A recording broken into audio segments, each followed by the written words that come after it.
Hallelujah, hallelujah. മറ്റുള്ളവർ ഇതിപ്പോൾ ഈ ഭവനം പൊളിഞ്ഞു താഴെ വീഴുന്ന നോക്കിക്കൊണ്ടിരിക്കുമ്പോ ദേശത്തിലെ പ്രഭുക്കന്മാരെല്ലാം ഭവനത്തിലേക്ക് വരുന്നത്. എത്ര പേർ സ്വീകരിക്കും അതിനെ? ചില പ്രഭുക്കന്മാർ നിന്നെ തന്നെ തേടി വരും. ചില പ്രഭുക്കന്മാർ നിന്നെ തേടി വരും. നീ ആ പ്രഭുക്കന്മാരിലും പ്രഭുവായിരിക്കുന്നവൻ വാഴുന്ന ഭവനമാ നീ. ഇപ്പൊ വീഴുവെന്ന് ഓർത്തിരിക്കുമ്പോൾ ദേശത്തിലുള്ള നിക്ഷേപങ്ങൾ ഈ ഭവനത്തിലേക്ക് കയറി വരികയാണ്. യഥാർത്ഥത്തിൽ ക്രിസ്തുവിനെ ചുമക്കുന്നവരാണോ നിക്ഷേപം നിന്നെ തേടി വരും. ഇന്ന് നീ ഇടയനായിരിക്കും, എന്നാൽ ആരും പ്രവചിച്ചില്ലെങ്കിലും നാളെ നീ കൊട്ടാരത്തിൽ ഇരുന്ന് വാഴും. നാളെ നീ വാഴുന്നവനായി മാറും.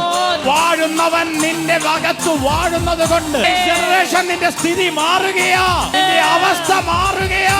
ജനത്തിനും അപ്പുറമായിട്ടുള്ള ദൈവിക പ്രവർത്തികൾ വെളിപ്പെടുകയാ. എന്നെറുക്കമെല്ലാം മാറപ്പോകുതേ, അത് വിശാലമാ മാറപ്പോകുതേ. എന്നെറുക്കമെല്ലാം മാറപ്പോകുതേ, അത് വിശാലമാ